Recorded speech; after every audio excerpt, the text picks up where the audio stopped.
tarde.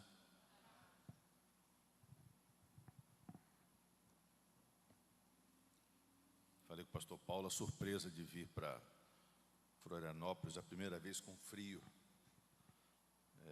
As minhas outras, talvez 5 experiências, eram completamente opostas. Mas parece que é uma coisa generalizada no país, porque eu moro em Niterói, próximo ao Rio de Janeiro, e mesmo lá, a coisa não está brincadeira não. A gente tirou vários agasalhos de viagens internacionais para poder batizá-los aqui no país, porque os tempos estão diferentes. Ontem eu fiz uma introdução um pouco daquilo que a gente vai conversar hoje, né? Que foi um pouco de ambientação sobre a internet, a sociedade atual, né? Como a internet começou, como a gente chegou nesse momento atual, algumas influências da internet na nossa vida, como a internet mexe com a nossa existência, entendendo também que é um processo em evolução. Então, mesmo com muita pesquisa, com muita leitura, com muita literatura de referência, outros pesquisadores internacionais, assim como os nacionais nessa área, você não tem como fazer previsões futurísticas daquilo que vai acontecer. O máximo que você pode assinalar são algumas tendências e possibilidades. Hoje, no entanto, a gente vai procurar ser um pouco mais objetivo no que diz respeito a uma cyberteologia, né, que é uma forma de enfrentar isso como cristãos. Eu também falei um pouco de comportamento, de reações, mas eu sempre, quando converso com algumas pessoas de maneira informal, percebo que há uma certa dificuldade de compreender em que ponto a Bíblia, em que ponto a teologia toca nessa área, já que você tem um hiato muito grande, né, entre a escrita da Bíblia, do Novo Testamento, mesmo a história da igreja, e essa recente mudança, ou esse recente acréscimo dessa tecnologia fantástica nos nossos tempos. Eu estava comentando com o pastor Paulo ontem que lembrei do meu Motorola, se eu não estou enganado, V3, é isso? Te lembram disso? Quem riu é por causa da idade. Olha lá, hein? Ele falou, eu falei, Paulo, você talvez não conhecia. Ele falou, não, eu conheci. Eu falei, você conheceu? Me lembro o orgulho que era andar com o daquele e andar com um Palmer do lado e fazer a interconexão. E aí, rapaz, era uma luta e vamos, segura, puxa, pegou e tal. Hoje, uma praticidade que você está reclamando que o 5G está ruim já. Olha como é que é o negócio. Isso mostra que nós estamos parte de uma sociedade ansiosa. E tudo isso ajudou a provocar muito da nossa ansiedade. Então, eu ontem também falei, para quem estava aqui, que eu fico muito feliz quando vejo que nós criamos na igreja ambientes, na igreja que eu digo nas igrejas, óbvio, mais especificamente aqui, nós criamos um ambiente de conhecimento, de discussão de um assunto que, convenhamos, nós deveríamos ter debates nacionais sobre o assunto. Vocês pensarem nos problemas que nós estamos tendo no STF, em alguns lugares na política, na economia, por conta das mídias sociais. E por que não há debates sérios, aprofundados, com profissionais, para a gente entender até que ponto vão os nossos limites e liberdades. Mas é fascinante ver que você na igreja evangélica está preocupado com isso. E eu vou dizer para vocês uma outra coisa, boa parte do que eu falo para vocês aqui, eu falo numa linguagem diferente, mas são parte daquilo que eu dou aula para mestrado e doutorado, numa faculdade cristã de 2.000 alunos. Então, entendam vocês que é um privilégio a igreja evangélica, ela tem esse privilégio de fazer discussões com quebras hierárquicas. Porque se você pensar isso em outros grupos sociais, você vai ter que passar por uma hierarquia enorme. Sabe qual é o problema? Um dos problemas é que a internet quebra as hierarquias. E nós, evangélicos, não estamos tão preocupados com quebra de hierarquias. Então, é fascinante essa oportunidade. Então, esse momento que a gente vive é um momento especial, né? Você tem pessoas que simplesmente usam a internet, sem fazer a menor avaliação e análise do que estão acertando, do que estão errando, dos excessos, das ausências, do que aquilo está transformando na vida pessoal, na vida familiar. Irmãos, nós precisamos ter uma teologia para isso. Nós precisamos ter base bíblica para isso. Isso é muito mais sério do que as pessoas imaginam. Porque você pega um livro de teologia sistemática, que vai lá ter suas 1.000, 2.000 páginas, que procura sistematizar nossas crenças. Ele tem muita importância. Eu sou professor de teologia sistemática também, na minha igreja, e teologia contemporânea na FTSA. São elementos importantíssimos da existência, da sua crença, das suas doutrinas. Mas existem determinados pontos que são referenciais importantes no momento em que nós vivemos. E essa resposta, ela tem que ser rápida, ela tem que ser contemporânea, ela tem que ser uma resposta viva e não ser uma resposta dada depois do problema ter acontecido. Então, cabe a nós sermos sábios e prudentes, né? E entendermos que esse é um momento diferencial, especial. Eu queria ler com vocês, e nesse momento eu queria... se você tem o seu marcador de texto na Bíblia, eu só leio Bíblia com marcador de texto. Eu tenho lá Aliás, olha que interessante como é que nós estamos ficando importantes no Brasil. Você sabia que você chega na Amazon, obrigado, e você compra um marcador de texto já para a Bíblia? Quem diria isso, hein? Você deve lembrar do tempo que você comprava um marcador de texto, aquele amarelo vazava de uma página para outra da Bíblia? Então você agora tem marcador de texto para a Bíblia. Então eu tenho uns 2 kits daquele e só consigo ler com o marcador de texto, porque, óbvio, é muita informação e é muito conteúdo. Então eu queria ler com vocês alguns textos bíblicos. Quando você estiver pensando, como é que está meu lidar com a Bíblia, com a internet, como é que está o tempo que eu estou gastando, como é que está meu filho na internet, meu marido, minha esposa, será que tem alguma coisa bíblica para isso? Outra pergunta, será que Jesus falou de internet já antes? Será que Jesus falou de mídias sociais? Ou de pelo menos redes sociais? Redes sociais a gente sabe que ele falou, claro, né? Mas lendo alguns versículos, dá a sensação de que algumas coisas já eram sabidas no céu, né? Se não todas. Então, vamos lá. Mateus 6, 22, 23. Eu vou ler. Os olhos são a lâmpada do corpo. Se os seus olhos forem bons, todo o seu corpo será cheio de luz. Se, porém, os seus olhos forem maus, todo o seu corpo estará em trevas. Portanto, se a luz que existe em você são trevas, que grandes trevas serão. Outro texto, Mateus 5, 43 a 45, Sermão do Monte. Jesus já falava de tudo isso que nós estamos passando hoje, no Sermão do Monte. Vocês ouviram o que foi dito? Ame o seu próximo e odeie o seu inimigo. Era o normal de qualquer sociedade do Oriente Médio Antigo.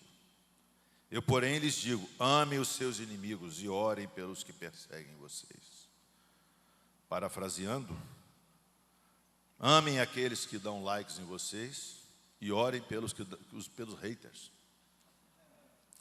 para que demonstrem que são filhos do Pai de vocês que está nos céus.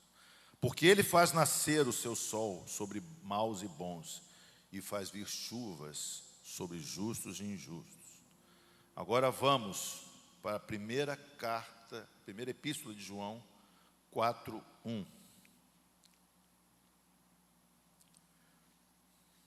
1 1 de João, lá no finalzinho, perto do Apocalipse 4, 11. Amados, se Deus nos amou de tal maneira, nós também devemos amar uns aos outros. Efésios 4, 32. Mais um texto bíblico, quarto texto bíblico. Pelo contrário, sejam bondosos e compassivos para com os outros, para com aqueles que discordam e pensam diferente de você na internet. Perdoem uns aos outros, como também Deus em Cristo perdoou vocês. Filipenses 2, 3 e 4. Esse aqui é espetacular para nós usuários de internet, que interagimos e participamos dos likes e dislikes e etc. e dos comentários todos ali na internet. Não façam nada por interesse pessoal ou vaidade, mas por humildade, cada um considerando outros superiores a si mesmo, não tendo em vista somente os seus próprios interesses, mas também os dos outros. Finalmente, 1 Timóteo 2, primeira carta de Paulo a Timóteo 2, 1.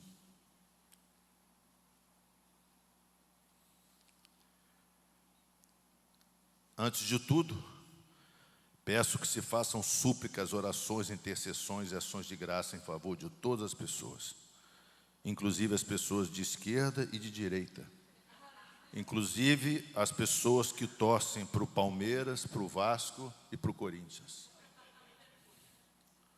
Eu sou Flamengo, por isso que eu estou falando, que é difícil orar. Ore até pelo Fluminense na semifinal da Copa. A oração, pelo jeito, foi fraca, mas vamos adiante. Bom, mais 2 versículos, portanto, Mateus 28, 19 e 20. Conhecido, porque o pastor citou aqui para vocês. Portanto, vão e façam discípulos de todas as nações. Usem a internet, usem as redes sociais, usem até o TikTok, use até o Instagram, mas não use toda hora. Batizando em nome do Pai, do Filho e do Espírito Santo, ensinando-os a guardar todas as coisas que tenho ordenado a vocês. E eis que estou com vocês todos os dias até o fim dos tempos. Finalmente, Mateus 5, 14, 15, mais Sermão do Monte. Vocês são a luz do mundo. Numa internet cheia de trevas, cheia de ódio, cheia de inveja, cheia de cobiça, cheia de vaidade. Não se pode esconder uma cidade situada no alto de um monte. Nem se acende uma lamparina para colocá-la debaixo de um cesto, mas num lugar adequado, onde ilumina bem todos os que estão na casa. A internet é um grande universo, e nós precisamos de sal da terra e luz do mundo, inclusive na internet. A grande comissão permanece relevante na era digital, onde novas fronteiras missionárias surgem diariamente, através do uso da tecnologia, exigindo uma resposta teológica adequada. Então, irmão, quando você fizer sua devocional, não se esqueça desses versículos em relação à internet. Porque há pessoas fazendo 2 períodos de devocional durante o dia. Primeiro período, um período muito curto, de 5, 10, 15 minutos, lendo a Bíblia, lendo o Café com Deus Pai, ou lendo Mananciais no Deserto, ou lendo algum outro devocional cristão, lendo a sua Bíblia. Mas há pessoas fazendo devocionais de 2, 3, 4, 5, 6, 8 horas, lendo as mensagens, a vida dos outros e todas as informações da internet, nos seus variados aplicativos, nas suas variadas possibilidades. Então, é importante perceber que você vai estar, de alguma maneira, deixando um pouco de si mesmo e da sua devoção no momento em que você está utilizando a internet, para bem e para mal.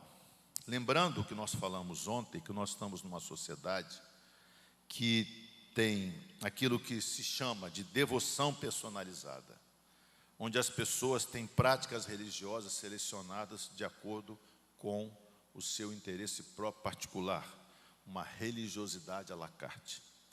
Uma autonomia espiritual onde muitas pessoas estão envoltas numa cilada que é a perda de autoridade espiritual de determinados líderes em detrimento de autoridade espiritual de determinadas celebridades. Lembremos que o nosso mestre nunca foi uma celebridade, pelo contrário. Ele, quando escapava de um grupo que ele não queria aparecer, ele passava no meio do povo, ninguém sabia quem ele era. Você vê que ele não tinha nem Facebook, nem Instagram, nem nada disso, e passava em branco. E eu te garanto, se você tiver tudo isso, você dificilmente vai passar em branco. E o sincretismo digital, que é essa infinita possibilidade de escolhas que nós temos hoje em dia. E pode ser uma bênção, mas pode ser uma armadilha enorme. E podemos entender e depreender que cristãos maduros vão saber lidar com o uso da internet, dos seus aplicativos, das suas variantes.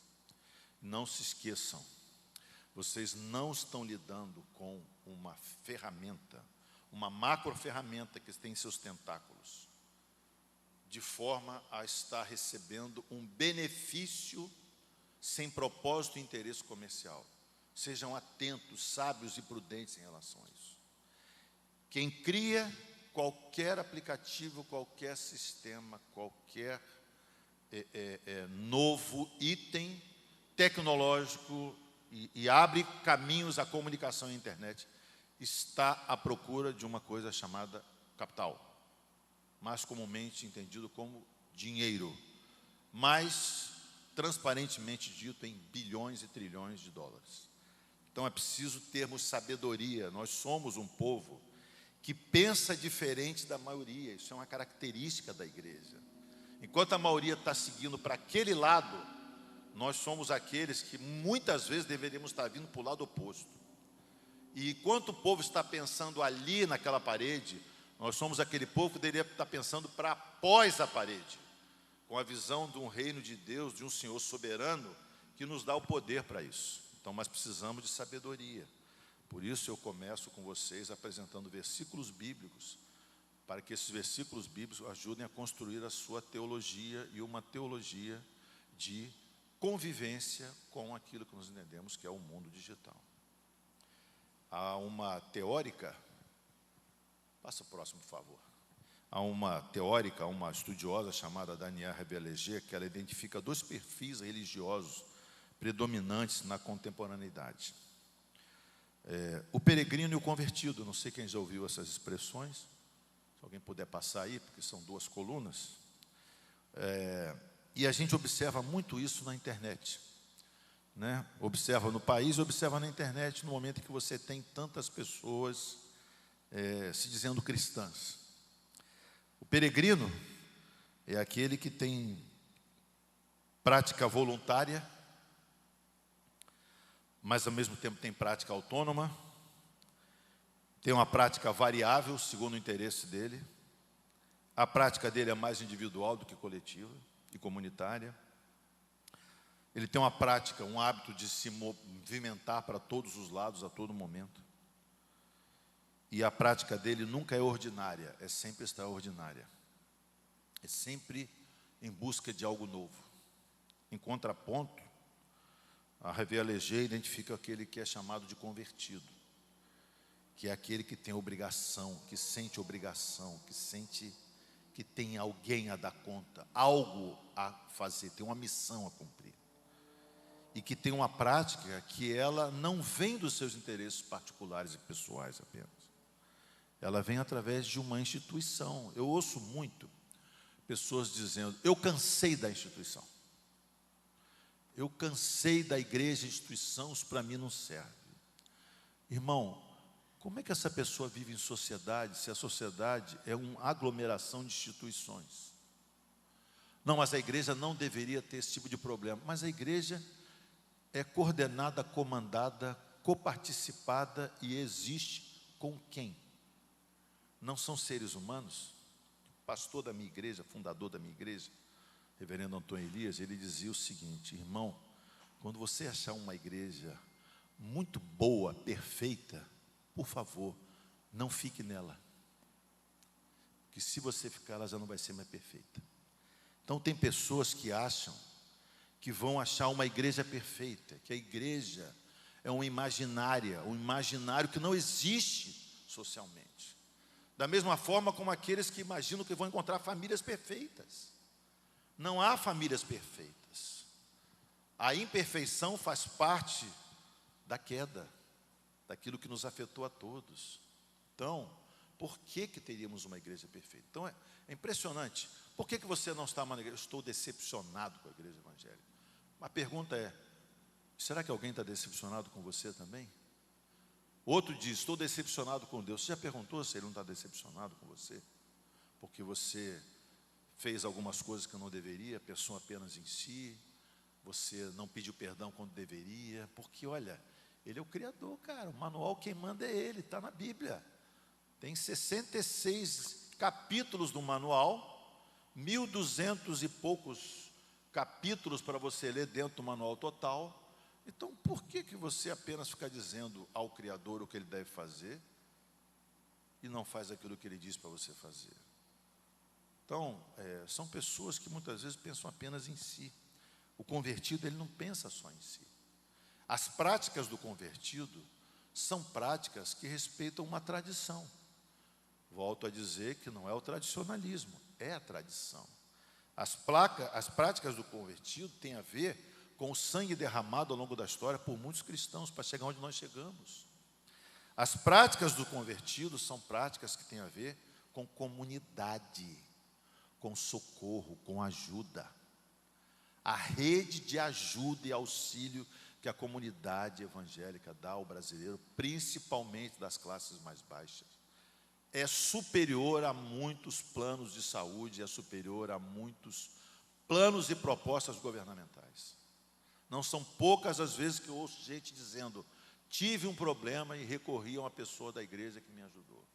Tive um problema de saúde, a igreja tem um médico, eu não tenho plano de saúde, ele me atendeu. Cirurgia séria, ajuda financeira. Vocês devem ver na televisão de vez em quando as tragédias que tem no Rio de Janeiro sobre chuvas fortes, derrubando comunidades inteiras, uma coisa absurda, um descaso do Estado absurdo. Aí todo ano tem a mesma coisa e ninguém muda nada. Gente, vocês podem ir para lá para ver quem está lá socorrendo. Eu sei que vocês mandaram socorro para o Rio Grande do Sul. Outras igrejas mandaram socorro para o Rio Grande do Sul. Então, essa é a igreja evangélica, essa é a igreja de Cristo. E é uma prática, normalmente, do convertido, estável, territorializada. O que é isso? O convertido, ele não é o cara que vive só passeando pela internet, surfando e pulando de galho em galho, dizendo: não, agora eu vou assistir o culto essa pregação. Domingo de manhã eu quero o pastor Hernandes Dias Lopes. De noite eu quero ver os sermões antigos de Billy Graham, porque são evangelísticos. De tarde eu vou ouvir Tim Keller, porque eu gosto da contemporaneidade da pregação dele. E o louvor eu quero ouvir o pessoal lá da Austrália, lá, como é que chama lá? O Hillsong, eu quero ouvir alguma outra dessa aí, Fernandinho e algum outro aí. Então, normalmente o convertido, ele é alguém que tem alguma coisa fixa. Ainda que ele tenha direito e liberdade para experimentar algumas outras coisas, ele sabe onde é o porto seguro dele. Ele sabe com quem ele pode contar. E, finalmente, ao contrário do peregrino, que tem práticas excepcionais, que faz algumas coisas de vez em quando sente alguma coisa espiritual. Já viu aquela expressão? Irmão, eu senti alguma coisa nesse culto. Mas o que você sentiu? Tomou um choque? Foi o quê? Não, eu senti alguma coisa especial. Irmão, e nas vezes que você não sente nada especial? A obra de Cristo já está feita. Que coisa mais especial do que isso? O maior milagre é o da conversão. São vários teólogos cristãos ao longo da história que falam que o maior milagre é o milagre da conversão. Não há nada como o milagre da conversão que transforma o coração de um ser humano de pedra em um coração de carne. Então essa prática repetida, ordinária, faz parte do convertido e não do peregrino. O que você vê na internet é muito peregrino. É muita gente peregrinando à procura de um espaço, à procura de um lugar, à procura de um líder, à procura de pertencimento. Eu não tenho tempo de falar com vocês sobre pertencimento aqui, não é o momento, mas é impressionante o que isso faz com as pessoas, para bem e para mal. É impressionante o que o pertencimento pode trazer de mudança para as pessoas. E a internet, muitas vezes, oferece determinados tipos de pertencimento, que são pertencimentos não perenes, são pertencimentos extremamente temporais. Bom, com a internet, sabemos que a mensagem foi amplificada, né? Essa mensagem amplificada é uma mensagem que agora expõe a todos, inevitavelmente. São textos viralizados, são transmissões digitais, conteúdos compartilhados que você não tem como segurar. E é importante vocês saberem que quando a gente foi fazer uma implantação tive algumas reuniões com o pessoal do The Chosen sobre o Brasil. Eles estavam impressionados com a audiência do The Chosen no Brasil. Que alguns dias, alguns episódios, apesar de não estar ainda dublado ou legendado em português, o Brasil superava os Estados Unidos da América e os países de língua inglesa. E eles falaram assim, não, os números são impressionantes. Eu dizia, então, mas tem uns números que vocês não conseguem capturar. Porque ninguém consegue capturar, que são os números do WhatsApp. Da tiazinha do WhatsApp, do tiozinho do WhatsApp, que vai passando para lá, que vai passando para cá, que pega um corte, repassa 1, 2, 3, 50, joga para o grupo, vai e volta. Falei, vocês não têm ideia do que é o WhatsApp, porque o norte-americano normalmente não usa o WhatsApp, ele não tem essa dimensão. Engraçado que é usado praticamente no mundo inteiro. Eu fui fazer palestras na Índia, cheguei lá, cara, todo mundo usa o WhatsApp. E pasmem vocês, os indianos, por conta de perseguição religiosa, eles não podem postar coisas nas mídias sociais abertas. Todo o trabalho de evangélico, praticamente, segundo o pastor Batista me informou, é através do WhatsApp, porque é uma mídia mais direcionada, restrita e fechada. Então, uma teologia da comunicação, já estou encerrando, é uma teologia que reconhece que Deus criou o ser humano com a vocação de viver coletivamente. Passa, por favor, pode passar, por favor. Até o texto de uma teologia da comunicação. Reconhece que Deus criou o ser humano com a vocação de viver coletivamente, em meio às diferenças e entre pessoas e grupos distintos. Primeiro é conviver. É a existência humana fundamentada na vida em comunidade, não apenas em conexão.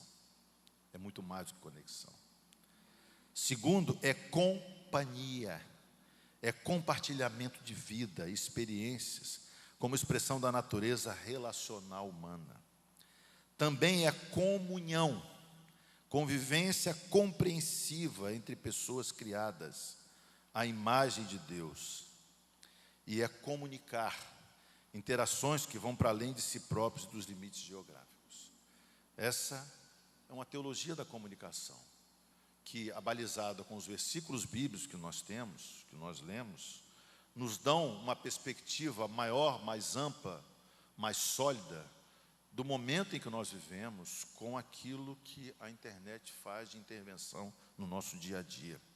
No ato criador de Deus, há uma condição humana fundamental. Eu acho isso aqui fantástico. Para existirem, homens e mulheres precisam estar em relação, compartilhando a vida e o propósito divino. Então, irmãos, a tecnologia, ela é um instrumento ou é uma armadilha? As ferramentas digitais, elas podem ser poderosos instrumentos para o avanço do reino, mas também podem se tornar enormes armadilhas. O que a nós cabe? A nós cabe entendermos com sabedoria como lidar com toda essa tecnologia, com toda essa comunicação. Há alguns teóricos que falam que a sociedade é essencialmente comunicação, que tudo que nós somos e construímos é a partir de sistemas de comunicação. Finalizando, são os velhos vícios nas novas dimensões que trazem os cyberpecados.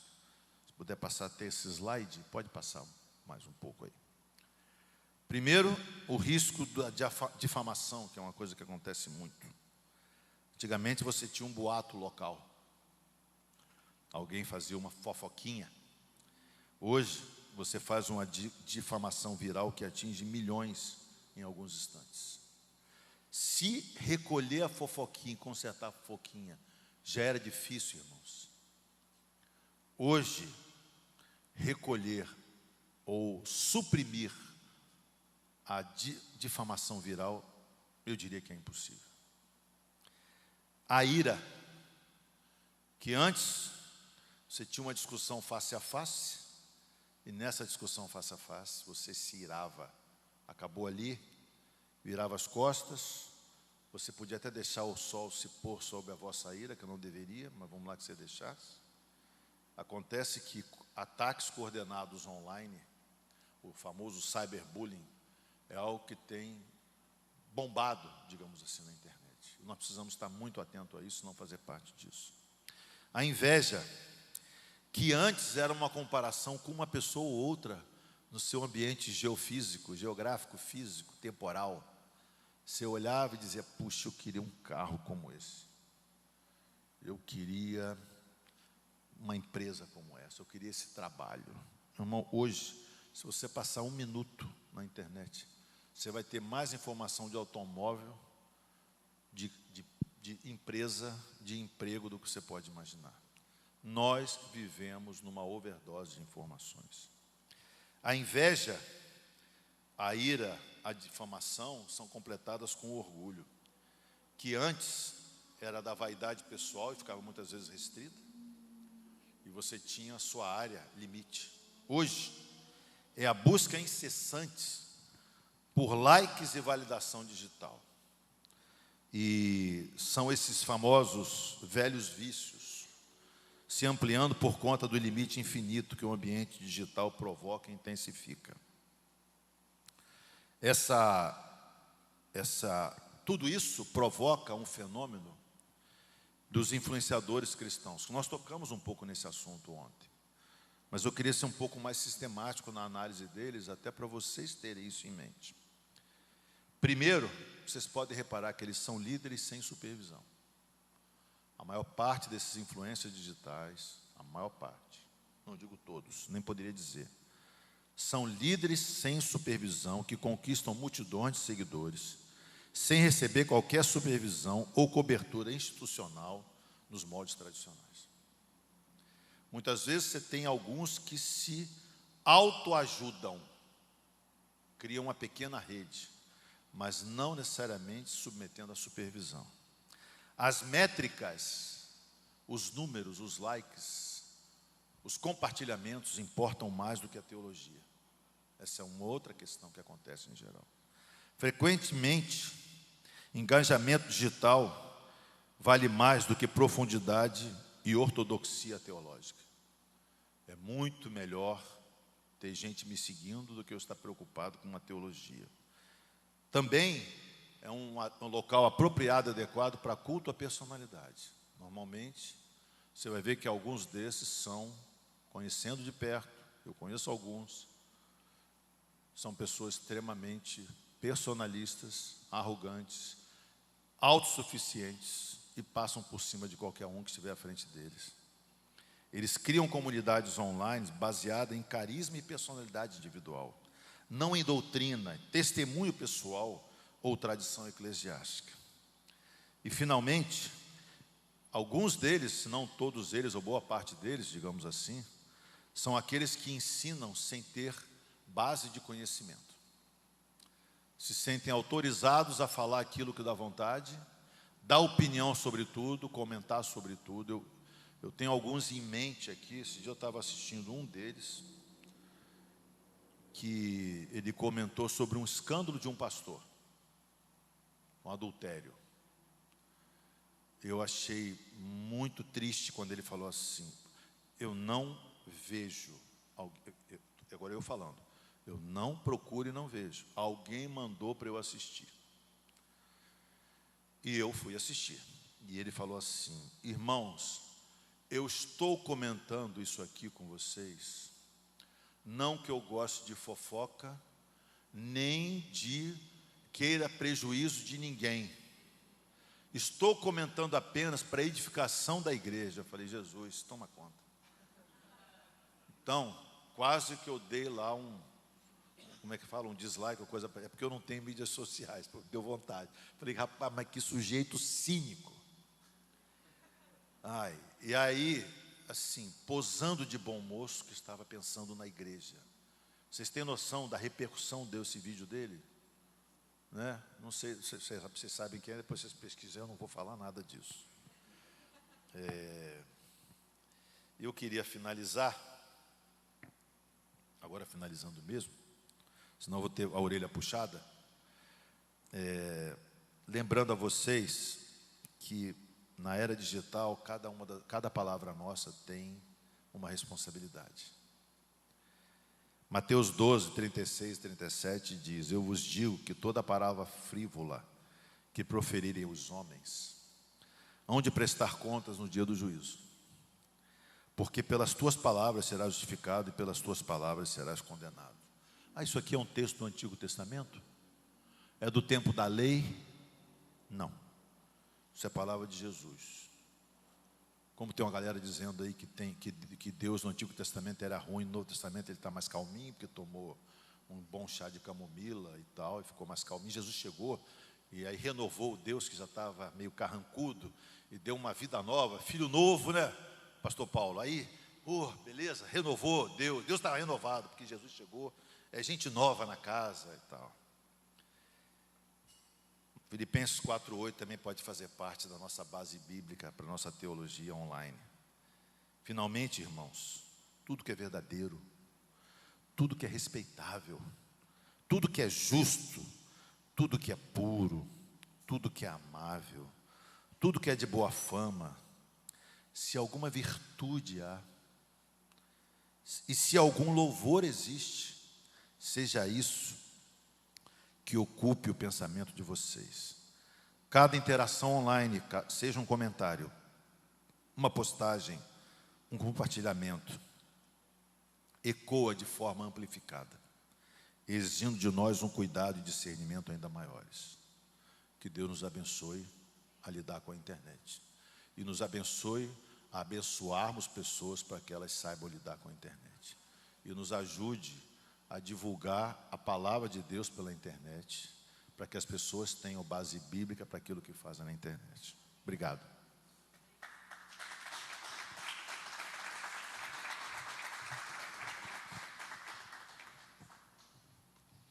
Muito bem, nós vamos agora para o segundo momento da nossa conversa, que é o painel.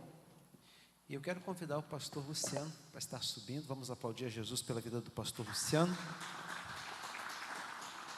E nós vamos fazer algumas interações, algumas perguntas que a gente já tem, baseadas no que foi aqui proposto, e espontâneas. Então, os irmãos vão ter a oportunidade aí de formular a sua pergunta. Se você quiser já ir escrevendo aí no celular, no smart, para na hora de falar não se perder, você vai ter a oportunidade de fazer a sua pergunta. A ideia é a gente ir até às 17 horas, então a gente tem 54 minutos para a gente perguntar, aproveitar a presença do Dr. Marcos Simas, que, como já destacado, tem currículo, tem autoridade no assunto, e fazer a sua pergunta. Eu também vou estar, de alguma forma, prestando o meu contributo naquilo que for possível. Pastor Luciano.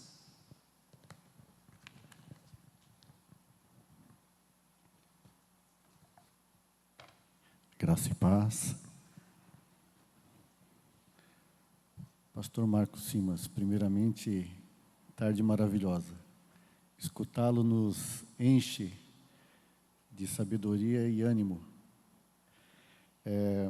Aqui, como esse nosso quadro, nós temos algumas perguntas, e a primeira é: qual o impacto da religiosidade, à la carte, do enfraquecimento da autoridade religiosa tradicional e na formação de uma espiritualidade fragmentada na era digital?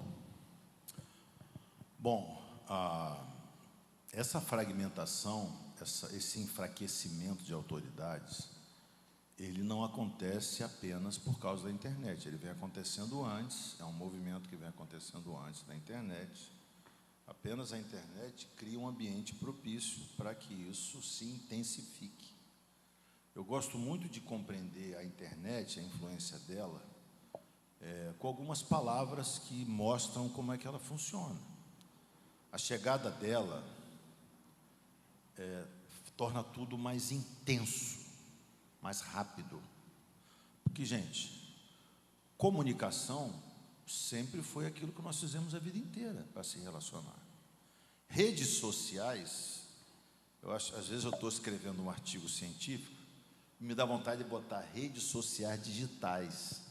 Mas como ia ter digital toda hora, como editor de livro também, eu já não posso ficar repetindo muito palavra, porque quem conhece um pouco de edição e de língua portuguesa e de escrita sabe que você tem que fazer o texto correr e fluir, não ficar fazendo trava toda hora. Mas a verdade é que redes sociais sempre existiram.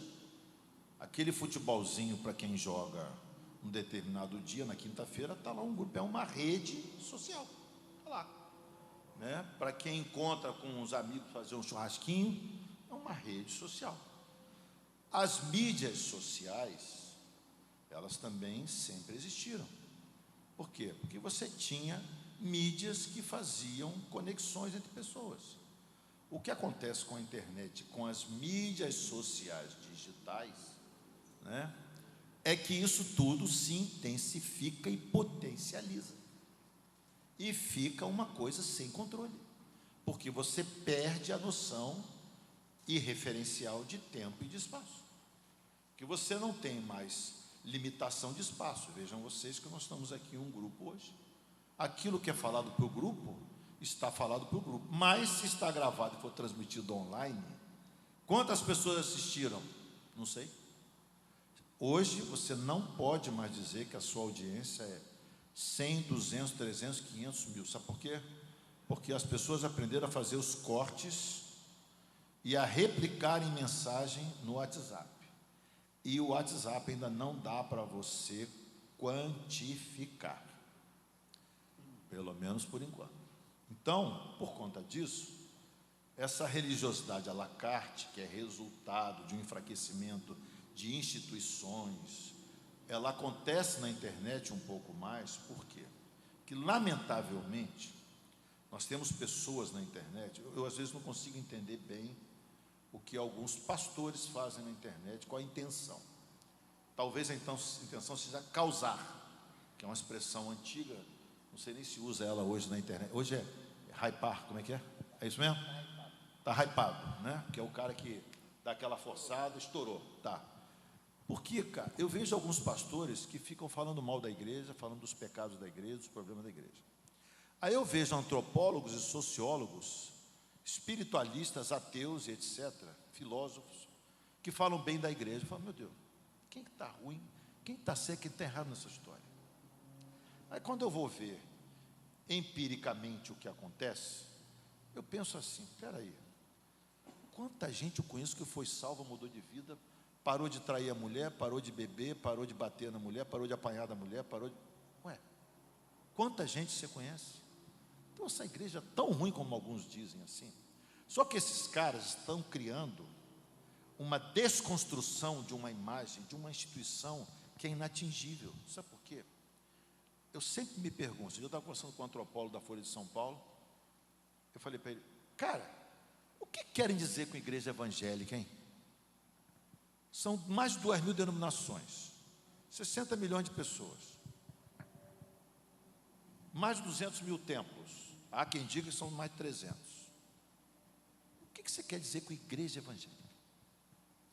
Então fazem uma generalização, aí o jovem, que está naquele momento de insegurança, entra na universidade, toma um monte de conhecimento que ele não estava acostumado, começa a ter o confronto entre o que o papai e a mamãe falaram e o que o professor, mega, super unânime, expert, big, super PhD, com como dizem os outros, pós-doutor. Parênteses para vocês, não existe pós-doutor, tá? Pós-doutor é divindade. Porque só existe doutor, mas existe doutor com estudos de pós-doutorado. Eu vejo uns amigos meus que assinam como pós-doutor. Eu já liguei e perguntei: você é Deus? É uma divindade? Porque na página do MEC, entra lá que vai dizer que não existe título de pós-doutor. Mas voltando à nossa parte aqui, desculpa que a ira foi provocada. Você viu, né? Então, voltando à nossa parte aqui, alguns irmãos, alguns pastores inconsequentes acham que para falar da igreja, a igreja reformada, sempre se reformando, podem ir a público e soltar à vontade qualquer coisa, inconsequentemente. Aí pega uma juventude que ainda não está completamente centrada na vida, porque é um momento de crescimento normal, todos nós passamos por isso. E aí a rapaziada fala: opa, igreja é isso mesmo? Então é tudo a mesma coisa. Vou para outro caminho. Então, essa religiosidade à la carte, ela acontece também por conta disso. Muitas críticas online sobre a igreja. O cara fala: não gostei do que o pastor Paulo pregou essa semana, já vou mudar de igreja. Não gostei, eu não gosto quando o Marcos Simas vai lá falar, então no dia que ele for falar, eu já vou para outra igreja. Por quê? Porque é aquilo que serve e que te interessa, e você escolhe aquilo que te interessa. Então a internet, ela amplifica essa possibilidade que no passado era muito inferior, porque era geolocalizada temporalmente. Não sei se eu consegui responder, pastor. Eu ia fazer um adendo também ao que o Dr. Marcos Simas pontuou, pensando Danielle Leger, quando ela trabalha com a questão do peregrino. Eu acredito que a religiosidade à la carte, ela está muito vinculado a esse peregrino que faz trânsito religioso, sempre à procura de uma nova experiência, de um novo sentir, numa perspectiva e lógica de consumo da religião. Então, ele não se vincula, ele não tem compromisso institucional com nenhuma denominação, com nenhuma instituição. O compromisso dele é consigo. O compromisso dele é com a satisfação dos seus desejos. Da mesma forma que um cliente é a lógica de clientela, da mesma maneira que um cliente insatisfeito não retorna mais a um determinado estabelecimento, o peregrino, de alguma forma, ao não estar satisfeito em um determinado ambiente, ele então se movimenta.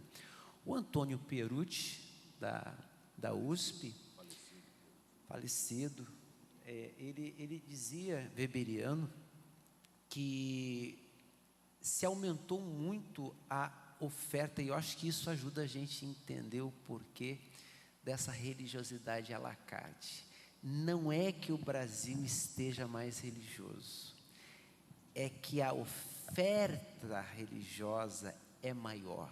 Hoje, dizia ele, a gente tem, por exemplo, pastores, igrejas, quase que full time, com as portas ininterruptas abertas, promovendo campanhas, sincretismo religioso, né? Foi falado aqui sobre sincretismo digital, e isso tudo, a partir de uma oferta, gera uma procura. Então, a terça do Espírito Santo, a quarta do desencapetamento total.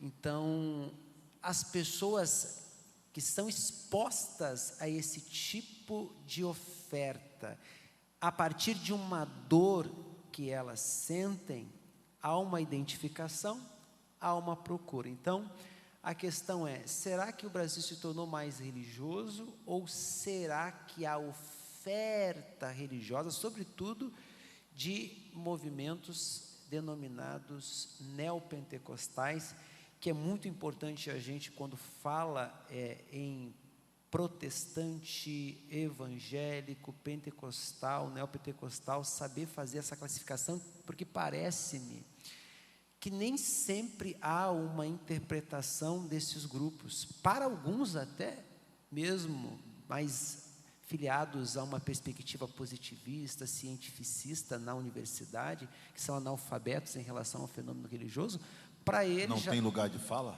Exato, japonês, coreano e chinês é tudo a mesma coisa. Ou seja, eles não sabem que há uma distinção entre estes grupos, ênfases teológicas diferentes. Eu, inclusive, escrevi um artigo científico defendendo a tese de que a Mais de Cristo é um pentecostalismo pós-clássico, uma vez que nós não nos identificamos com as ênfases teológicas do neopentecostalismo, nem com o seu sincretismo, e também não podemos falar que somos pentecostais clássicos no sentido pleno, até porque a religião está em dever. E a gente sabe, como pesquisador do fenômeno religioso, que toda instituição religiosa que não se atualiza, ela se torna obsoleta. E esse é um dos motivos pelos quais hoje a gente precisa pensar na internet e na igreja, e ver, como disse o Antônio Spadaro, a internet como um ambiente que é construído, mas que também um espaço de evangelização, de proclamação do Evangelho. Então, para encerrar essa pergunta aqui, número 1, sobre o impacto da religiosidade à la carte, eu acredito que essa religiosidade à la carte tem muito a ver com a oferta que é oferecida, e hoje as mídias sociais fazem muito bem essa entrega. Elas alcançam milhões de pessoas. Então, você promove ali uma publicação, vai atingir milhões e milhões de pessoas que certamente vão se identificar com aquela demanda e vão estar procurando um tipo de assistência, de socorro e ajuda espiritual. E a solução para isso, qual seria? Eu acho que o discipulado ainda é a solução para resolver essa demanda, essa interface entre discípulo e consumidor religioso. E a provocação é sempre essa: nós somos discípulos ou somos consumidores religiosos? Estamos à procura de benefícios que a religião pode promover, que Deus pode trazer, na promessa de alguns gurus religiosos ou pastores, ou estamos seguindo a Jesus, não aquilo pelo que Ele dá, como tem aquela canção, né, famosa: eu não adoro pelo que Ele faz, mas eu adoro pelo que Ele é. Então, essa é a lógica do discípulo. O discípulo adora Ele pelo que Ele é, e não simplesmente por aquilo que Ele faz. A gente sabe o que Ele faz, mas a gente adora não pelo que Ele faz, a gente adora pelo que Ele é. É isso. Pastor Paulo, se me permite, ainda continuando com a colocação do pastor, nessa evolução da igreja, quando a gente vem do pentecostalismo, desde do avivamento lá da Rua Azusa, onde a gente tinha o foco no Espírito Santo, batismo com o Espírito Santo, era um movimento muito voltado, uma conexão com Deus, tendo o Espírito Santo como centro, o Espírito Santo que Jesus deixou nesse tempo aqui na terra conosco. Depois nós vemos para o pentecostalismo clássico, onde começam a acontecer os grandes eventos das tendas, os grandes congressos em estádios, o evangelismo, onde surgem igrejas como a Quadrangular. E depois nós entramos no neopentecostalismo, onde a gente entra logo em o surgimento de Igreja Universal. Começamos a ter a mídia agora aparecendo mais forte na igreja pentecostal. E essa igreja neopentecostal começou a vir com algumas ofertas muito voltada à pessoa. Então, a igreja, me parece, que ela se torna um pouco antropocêntrica, em vez de cristocêntrica. E ontem, conversando com o pastor Marcos Simas, ele é um estudioso nesse tempo e nessa percepção dessa evolução da igreja. Quando a gente fala nesse impacto dessa religiosidade à la carte, eu vejo que esse conteúdo, as pessoas acabam correndo muito atrás do conteúdo, porque elas estão mais voltadas para si do que para Cristo. Me parece que esse impacto desse tempo do neopentecostalismo, onde a gente tem quinta, quarta da vitória, e agora você vai receber, você vai ter. E, no fundo, a igreja, de certa forma, não que isso não seja importante, de certa forma, porque é uma forma de buscar a Deus. A pessoa, na hora da necessidade, ela vai, certamente, Deus vai estar naquele momento. E Jesus falou que nós teríamos aflições, mas que nós venceríamos como Ele venceu, e com Ele. Mas, de certa forma, existe, de certa forma, parece que na percepção atual, um evangelho muito voltado para o homem, né? De vez em quando a gente vê falas, né? Que você é o centro do universo, né? Algumas falas na internet, né? Como se Deus... E você... Não. O centro de todas as coisas é Jesus, ainda é, e sempre será. Então, eu acredito que essa evolução, e quando o pastor Paulo fala numa igreja com a nossa teologia que nós vivemos na Mais de Cristo, que é a teologia pós-clássica, é onde existe essa quebra de que a nossa igreja ela não se enquadra nessa igreja total antropocêntrica, porque nós ainda temos Cristo como o centro da nossa teologia. Mais de Cristo. Mais de Cristo. O nome já diz tudo, né? Bem colocado, pastor Paulo. E me parece que esse impacto desse evangelho à la carte são as pessoas que realmente elas ainda não entenderam isso. O que o senhor pensa sobre isso, pastor Marcos Simos, para concluir esse tema? Então, quando você falou, você me lembrou aí de uma questão, pense você num clube social. Um clube social, imagino que aqui na cidade tem clubes, eu sou sócio de um clube lá na minha cidade, e naquele clube nós temos os sócios e temos os consumidores. Os sócios é porque são 1000 títulos, são 1000 pessoas que são donas do clube, do patrimônio e tudo mais. O consumidor, ele vem para consumir. Ele vai sem responsabilidades. Ele quer aquilo pelo qual ele pagou. O sócio, ele ajuda a pagar quando quebra, quando dá prejuízo, quando dá problema. Ele assume os problemas porque ele é um dos sócios. Comparação, no que diz respeito às religiosidades, a religiosidade atual, é porque tem muitas pessoas que, como o pastor falou, são consumidores da fé. É mais elemento na prateleira da fé. Eles não são convertidos a sócio, eles não pagam, que o sócio paga o preço do título e o preço da mensalidade. O consumidor que visita o clube com o convite, ele vai pagar o que ele consumir e depois volta para casa. Se quebrou lâmpada, se estourou a piscina, se furou alguma caixa de som, ele não quer saber. Ele quer apenas consumir. Da mesma forma acontece na religião, acontece na igreja. Pessoas que vêm, usufruem sem o menor compromisso, sem compromisso de contribuição, sem compromisso de envolvimento, sem compromisso de se dar, sem compromisso de fazer aquilo que muitas vezes é em prol do outro, porque ele basicamente se acha o centro de tudo. Então, é tudo decorrente de um momento em que o homem foi se tornando cada vez mais o centro. E que, em alguns momentos, Deus é deixado para segundo plano. A comunidade é deixada em segundo plano. Consequentemente, Deus é deixado em segundo plano. Então, acho que é parte de um processo mais extenso. Ok. Nesse momento, nós vamos fazer uma interação com vocês. Eu gostaria que você levantasse a sua mão se tem alguma pergunta adicional ou um novo questionamento para colocar dentro do nosso tema.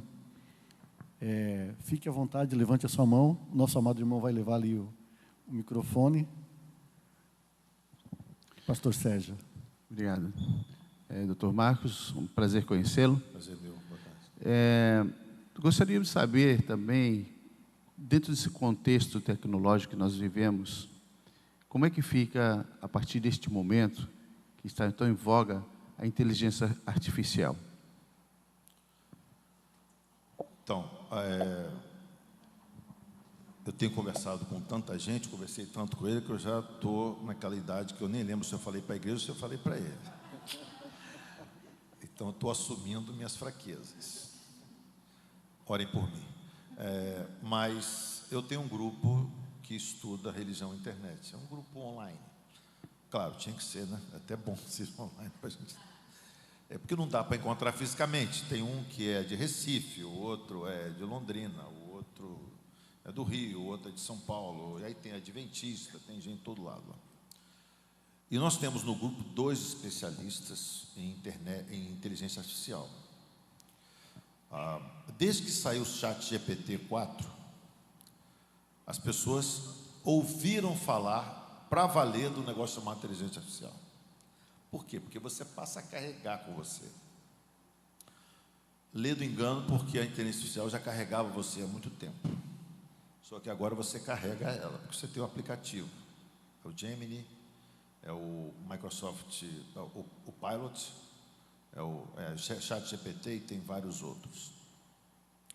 Então, no nosso último encontro, há quase 2 semanas atrás, eu falei com ele o seguinte: olha, nosso grupo não é grupo religião e inteligência artificial, porque quase todas as postagens, discussões do grupo estavam sobre inteligência artificial, porque o negócio veio à tona de uma maneira que foi deixando todo mundo doido. A CAPES, por exemplo, que é aquela associação, aquela coordenação de ensino, pós-graduação, que trabalha aí com a academia, as universidades e tal, ela está fazendo uma série de procedimentos para controlar, para ver como é que as coisas vão ficar, porque está recebendo uma enxurrada de reclamação e alertas de que tem gente já fazendo uma dissertação inteira com inteligência artificial, e artigo, e parará.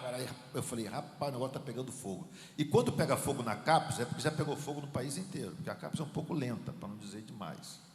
Então, esse é um assunto que eu diria, objetivamente, que ele está só começando. Ele é um assunto que carece de regulação internacional, ainda também nacional.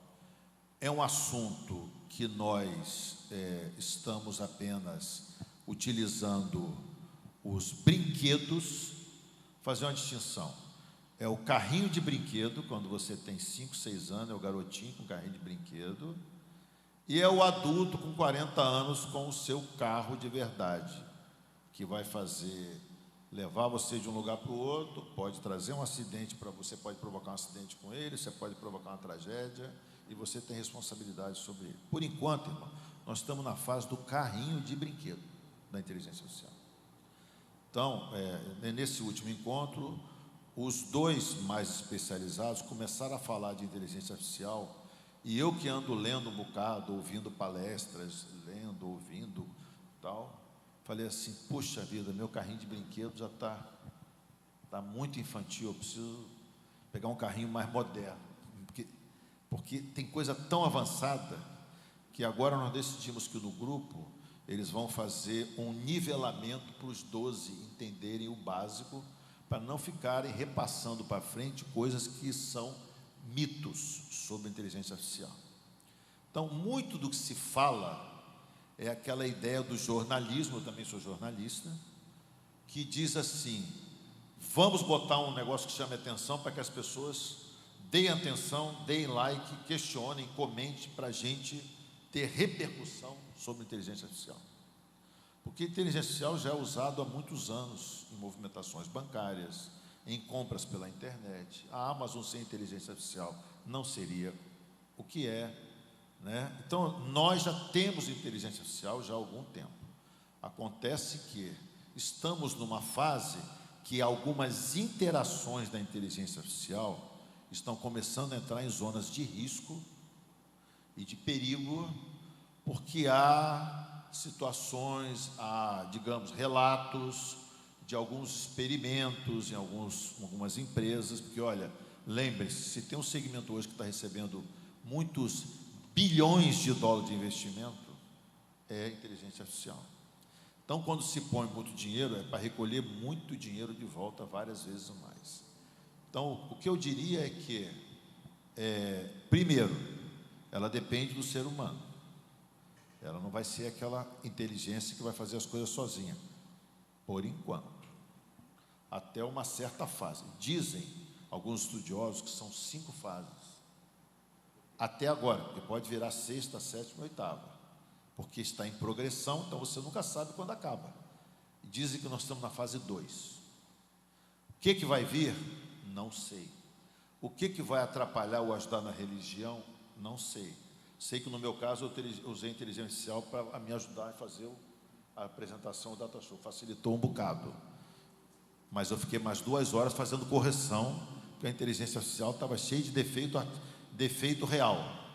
Então, entendam que ainda é algo que a gente deve estar atento, deve estar preocupado, mas há uma diferença entre o aplicativo, que é o carrinho de brinquedo que você está usando, a boneca que a menina usa, até quando cresce e vira mãe, em relação ao mundo real da inteligência artificial, que é alguma coisa extremamente capaz de manipular uma nação, uma guerra e tudo mais.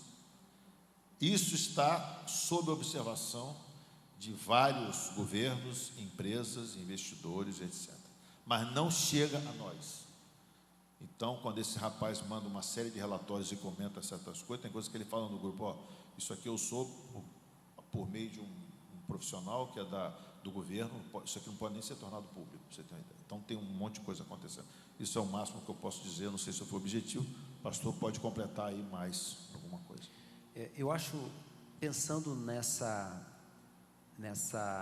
ideia que já se tem de uma fase 5, uma fase 2, de um cenário que alcance 5, né, a marca 5, inteligência artificial, pegando a questão que o pastor Sérgio trouxe, a gente já começa a visualizar que a inteligência artificial, o ChatGPT, tem outros, tem o Grok também, elas já estão sendo usadas como ferramenta de aconselhamento.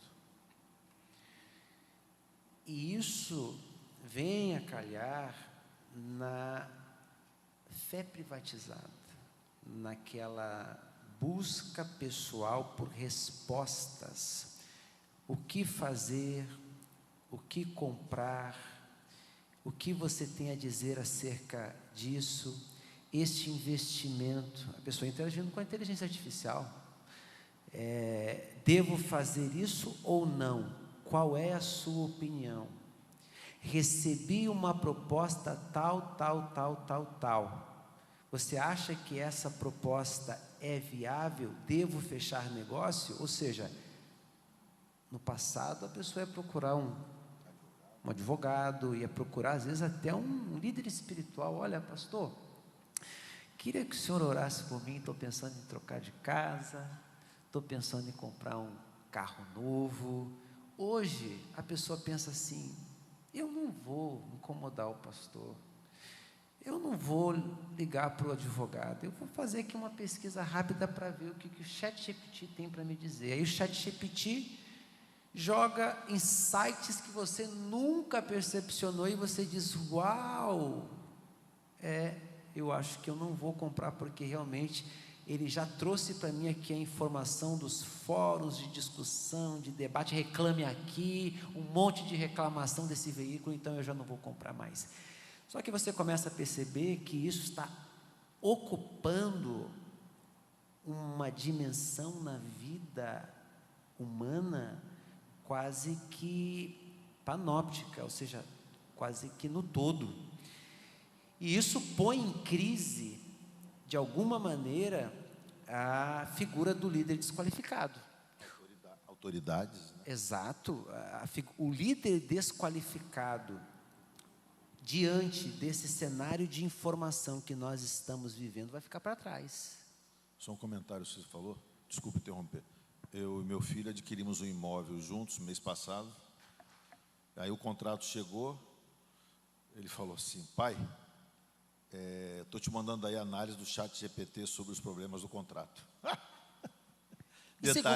Detalhe, eu mandei para o nosso advogado, que é um amigo pessoal, presbítero, foi quase as mesmas coisas que ele pontuou. Eu falei, meu pai do céu, onde vai parar esse negócio? Então, se a gente já está nessa fase, eu acredito que a tendência é aperfeiçoar, é cada vez mais as pessoas recorrerem à inteligência artificial. A gente tem editora. Esses dias chegou um trabalho aqui para a gente, tudo feito em inteligência artificial, porque o algoritmo, de alguma maneira, ele segue uma regra, ele segue um padrão. E aí eu disse assim, olha, irmão, infelizmente a gente não vai poder publicar a sua obra, porque a sua obra, ela contém elementos de inteligência artificial, a forma como as construções, todas são construídas, textos típicos de IA, produzidos por inteligência artificial. Então, assim, esse texto vai ter que ser refeito, vai ter que ser reajustado. E aí entra agora a crise, né, de doutores e mestres para correção de trabalho. Você imagina, todo mundo, gente, usando a IA. Ou seja, eu acredito que, em certo sentido, isso a longo prazo vai gerar um emborrecimento humano também, porque as pessoas não querem mais pensar. Entende? Então, são provocações, é claro, né, a gente não pode vaticinar, a gente não pode profetizar, mas eu acho que o cenário que está posto nos permite refletir sobre isso e prospectar o que isso pode gerar e o que isso vai gerar a longo prazo. Então, essa é uma pontinha do iceberg, tá bom? Porque quando a gente começa a observar a inteligência artificial, eu já fiz inúmeros estudos, sobretudo até sobre robótica sexual. Hoje, nos Estados Unidos, tem empresários que acham que casar é caro e se separar muito mais. Então, casa com um robô, né? Robô com programação de personalidade. Então, você coloca lá, hoje calminha. Você imagina customizar a personalidade da pessoa que vai falar com você, vai interagir com você da mesma forma que a IA interage com você, só que com o corpo. Então, gente, os desafios para nós que somos pastores, do ponto de vista ético e moral, eu já conversei isso várias vezes com o pastor Júnior, os próximos 20 anos estão carregados de tensão. Desafiadores. Pastor Paulo, somente corroborando com o que o pastor colocou, na verdade, esse movimento ele já começou há muito tempo atrás. Um dos nomes que é muito propício foi o nome utilizado pela Google para o sistema operacional dela, quando ela chama de Android. O que é um Android? Nada mais é do que um humano misturado com um robô. E você carrega, né, eu estou com um iOS aqui, que é uma imitação do Android lá, mas o Android, na verdade, quem é de vocês que lembra de número de celular de parente? Antigamente, a gente sabia isso, tinha que saber. Como é que você chega num determinado endereço? Ninguém mais se preocupa com o mapa, como vai chegar. Você pegou, tirou tudo aquilo que você pensava ou gravava, e você colocou tudo aqui, e está na tua mão. Na verdade, uma parte tua. Então, esse movimento da inteligência artificial, né, lógico que a gente está falando aqui de uma inteligência ainda ainda controlável, né? Porque eu posso soltar aqui, né, e não dependo mais, tudo bem. E uma inteligência também que não, de certa forma, não pensa, né? Seria um banco de dados acessível, uma parte do meu cérebro que eu tirei, lá da minha memória, da minha consciência, do meu HD, e coloquei aqui, não preciso mais pensar nisso. Então, eu faço anotações e fico aqui do lado. E agora, com a inteligência artificial, quanto mais você para de pensar e terceiriza tudo para a inteligência artificial, nós acabamos correndo o risco de sermos manipulados o tempo todo. Pastor Sérgio, quer fazer uma contribuição? Meu amigo quer fazer uma pergunta, por gentileza. Claro, por favor. Boa tarde, eu sou Benaelso, fui convidado pelo pastor Celso para ver, muito interessante essa palestra, essas informações aí. Eu não tenho dúvida, eu só quero fazer a pergunta para o palestrante Marcos Simas, que é bem objetivo. O que a igreja está se mobilizando para tentar bloquear essa desconstrução espiritual com mais afinco de uma maneira preditiva, como sócio, como a ilustração que você falou, como sócio e como aqueles também que são os consumidores. Deixa eu ver se você pode repetir, porque eu ouvi um pouco mal a sua pergunta. Tá. O que a igreja está se mobilizando para tentar bloquear essa desconstrução espiritual com mais afinco, de uma maneira preditiva, no caso, como sócio ou como consumidor, digamos. Agora, no momento, eu sou consumidor. Queria só que fosse... Então, Obrigado. Para mim, uma questão importante é que lembrar que você tem pessoas em estágios diferentes de uso e dependência da internet. Essa é uma questão importante. E isso, muitas vezes, não tem a ver apenas com a faixa etária. Nós sabemos que faixas etárias são muito mais dependentes e algumas outras faixas etárias não tanto. Nós sabemos também que em alguns centros urbanos tem internet mais rápido, tudo acontece dependendo da internet, e que nas periferias, no interior dos estados, no interior do Brasil, nos altos, distantes rincões, você não tem a mesma performance que tem aqui. Então, é tudo muito, digamos, no primeiro momento, a preocupação ela é sempre irradiada de polos de centro para aquilo que é mais distante. Então, em termos daquilo que acontece hoje atualmente, você tem, eu entendo até onde eu sei, é que você tem a igreja se utilizando da internet naquilo que é possível para que seja uma ferramenta a mais para alcançar pessoas. Esse alcançar pessoas, ele vai ter que se tornar cada vez mais adequado no padrão de comunicação da sociedade atual. Então, vou dar um exemplo. Esses dias eu vi um grande líder evangélico, respeitadíssimo ainda, fazendo transmissões pela internet. E, tecnicamente falando, ele estava fazendo uma transmissão pela internet num modelamento, numa padronização analógica. Então, ele estava achando que ele estava no púlpito da igreja dele, fazendo a comunicação para a congregação, sem o menor recurso técnico, tecnológico, criativo, que disputa os espaços e o tempo com toda a gama de oferta que você tem na internet. Então, um exemplo disso é quando você vê alguns cortes que são extremamente bem editados para resumir uma mensagem de 1 hora em 3 cortes, 5 cortes de 1 minuto. Isso é a utilização de recurso técnico criativo adequado ao tipo de comunicação que tem ali na internet. Falando com franqueza, é a melhor opção? Não. A melhor opção é a comunicação, a mensagem inteira. O corte pode ser sem contexto. Agora, se você não ocupa espaço, alguém vai ocupar espaço. Então, ocupe os espaços, que eu acho que a igreja evangélica faz isso muitíssimo e muitíssimo bem, e tenha séria atenção para não negociar o conteúdo em detrimento da ocupação de espaço. Então, a minha percepção, quando eu vejo a gente numa reunião aqui, num sábado à tarde, um frio desse, 15 para as 5, pessoas participando, quer dizer que há um grupo com interesse em algo que outros estão, nesse momento, apenas utilizando-se da internet ou sendo usadas pela internet.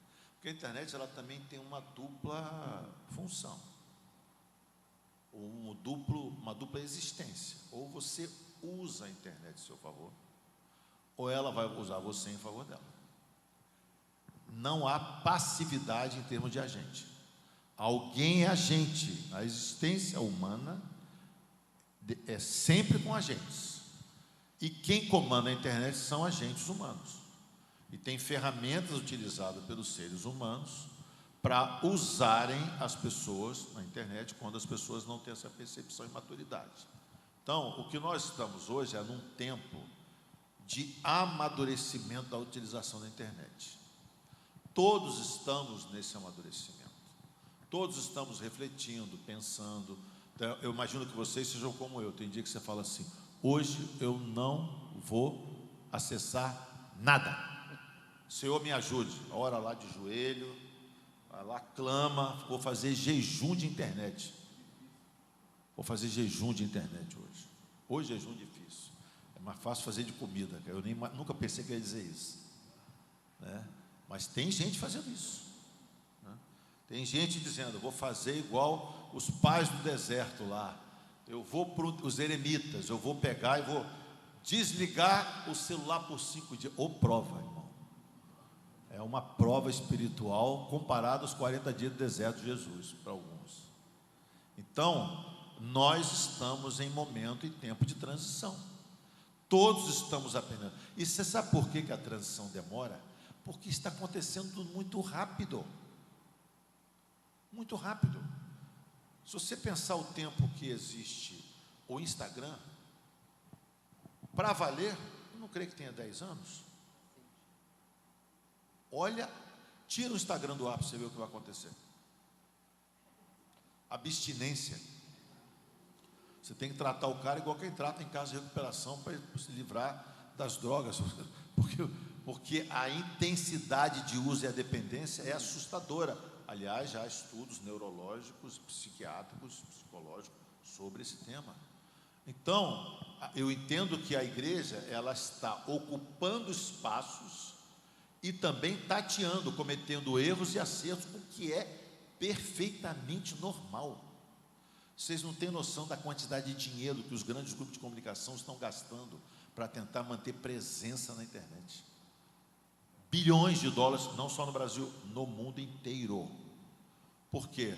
Porque, de repente, se descobriu que isso é muito intenso e é um futuro. E vou dizer a vocês, eu que sou do meio editorial, o meio editorial hoje, interessante, né? Você está tendo queda de leitores no sentido de ler livro em competição com a internet. Mas surgem novos leitores por causa da internet. Você sabe que o TikTok é uma das ferramentas que mais ajuda a vender livro hoje? Então, você cria novos leitores pela internet e tira antigos leitores da internet, por causa da internet. Então, estamos todos ainda em processo de aprendizado, né? Por isso que é importante ter diálogos, conversas, reflexões, leituras, debates, experimentos. Erramos, acertamos, vamos fazer. Cometemos esse equívoco, agora vamos fazer de novo, né? Mas o que é importante é aquilo que eu falei ontem e hoje. Mantenha o seu testemunho, qualquer que seja a circunstância e situação. E para complementar, pensando aqui a questão da ocupação do lugar, eu entrevistava há uns 2 anos atrás um cirurgião plástico, Dr. Dimitri, e na conversa com ele, ele me contando que não foi fácil se posicionar, mas diante de tudo que parecia para eles nas mídias digitais, que enviavam para ele, pessoas às vezes falando de procedimentos estéticos, sem qualquer alfabetização, sem qualquer conhecimento. E ele ficava assustado, ele dizia assim: não, eu não acredito que essa pessoa está alcançando milhares e milhares de pessoas, e eu, que estudei, li, estou calado. E aí ele conta que foi a partir disso que ele entendeu a importância de se posicionar, porque se nós não nos posicionarmos com o conhecimento teológico equilibrado, cristocêntrico, bibliocêntrico, alguém vai se posicionar, alguém vai falar. E aí, como disse Humberto Eco, a internet deu voz a uma legião de imbecis, né? Uma legião de idiotas. Então, pessoas que falam sem qualquer fundamentação teórica, teológica, às vezes mais respaldados por uma experiência pessoal subjetiva do que por um conhecimento teológico objetivo. E aí vale sempre a gente lembrar as palavras de Paulo, lá em 1 Coríntios 4:6, quando ele diz o seguinte: não ultrapasseis o que está escrito, a fim de que ninguém se ensoberbeça a favor de um em detrimento de outrem. Ou seja, experiência pessoal não é fundamento teológico para ensino. E mais, muitas coisas podem ser teológicas sem serem bíblicas. Daí o que muitas vezes ocorre, né? Nós temos a exegese, exgiomai, conceito grego de extrair de dentro para fora, e a exegese, que é colocar algo de fora para dentro, tensionando e distorcendo o texto. Então, o que a gente vai encontrar hoje, sobretudo nas redes sociais, o sequestro, o estelionato, o estupro do texto bíblico, meus irmãos, não é brincadeira. Daí a importância do discernimento e do conhecimento da palavra, da teologia, uma teologia, diga-se de passagem, né? Até mesmo a teologia hoje, a gente não pode mais falar uma teologia como um bloco monolítico, né? Porque não existe uma única teologia, existem zilhões de teologias que são mais filosofias do que teologias. Como dizia Karl Rahner, a alma da teologia é a palavra de Deus, é a Bíblia. Então, se qualquer pessoa fundamenta o que fundamenta, não tendo o respaldo das Escrituras, a gente já precisa ficar com o sensor ligado. Mas o sensor que, na minha perspectiva, deve gerar mais, e aí a gente falava sobre os bereanos, que eles eram os mais nobres, porque iam examinar para ver, que às vezes a distorção acontece na citação das Escrituras, né? O tentador, lá em Mateus 4, ele chega a Jesus e diz: está escrito. Porque quando eu falo está escrito, eu já ganhei 60%, 70% da tua atenção. Se você não analisa o contexto, se você não conhece de fato o texto, aquele está escrito pode ser algo que te leva e te conduz à tentação. Então, a importância do conhecimento profundo mesmo das Escrituras. Examinai as Escrituras. Então, uma coisa é ler, outra coisa é examinar. E o desafio para a igreja hoje, numa era de superficialidade, de fast food, de McDonaldização da fé, é esse. As pessoas hoje querem tudo rápido, tudo para ontem. É dromologia de Marc-Augé, velocidade, é ansiedade, ou seja, eu quero a resposta não para ontem, irmão. Deus, o nome de Deus é já. Está escrito que o nome de Deus é já. E aí vou selecionando também a Bíblia. Eu pego aquilo que eu gosto, tem as caixinhas de promessa da vitória, só pego aquelas e... ou que Deus vai falar comigo, quase numa quiromancia gospel, né? A pessoa vai lá, ó, Deus vai falar comigo aqui, ó. O Senhor é o meu... Você faz seu quinto evangelho, né? Você cria, como dizia aquele evangelista argentino, Juan Carlos Ortiz, que era, isso ele está falando na década de 70, já acontecia isso, que os evangélicos estavam fazendo o seu quinto evangelho, porque você fazia a seleção daquilo que te interessava. Vejam vocês que esse é um debate inesgotável. O que a nós cabe é vigiar, orar e examinar a Escritura, porque é nelas que vocês têm a vida eterna. Texto sem contexto é pretexto, não é isso? E essa é uma questão, um fato. Pastor Marcos Simas, eu quero utilizar agora, nós vamos falar sobre dois temas aqui, né? São duas perguntas que abordam dois temas, o cyberpecado e os influenciadores. Mas eu quero pegar duas citações suas, de ontem e de hoje. Ontem o pastor falou sobre um pensamento que é muito importante, uma informação que é muito importante, né? O tempo de exposição dos cristãos na igreja, o tempo que ele vem no culto, e o tempo que ele se expõe aos conteúdos digitais. E certamente, dados estatísticos mostram que esse tempo aos conteúdos digitais é um absurdo comparado com o tempo que estamos expostos ao Evangelho o tempo de culto. E a outra citação que o senhor fez foi hoje, quando o senhor coloca que cristãos maduros irão saber lidar com a internet. Eu vou colocar um versículo aqui, para deixar que o pastor elabore sobre ele, que está em Mateus 5,29. Se o teu olho direito te faz tropeçar, arranca-o e lança-o de ti, pois te convém que se perca um dos teus membros e não seja todo o teu corpo lançado no inferno. Os dois questionamentos a seguir, que falam sobre o cyberpecado e sobre os influenciadores, são os seguintes. O primeiro, em que aspectos o conceito de cyberpecado revela a ampliação de vícios antigos pelas dinâmicas das redes sociais, como difamação, inveja e orgulho? E a segunda pergunta, como os influenciadores cristãos digitais podem contribuir positivamente ou negativamente para a formação teológica de seus seguidores? Bom, em relação ao cyberpecado, que é exatamente essa percepção de que você, quando peca na internet, você está ampliando, expandindo o alcance de algo que muitas vezes você fazia para um grupo restrito e privado. Essa é uma das grandes questões com a internet. Pecado é pecado, seja cyber ou não.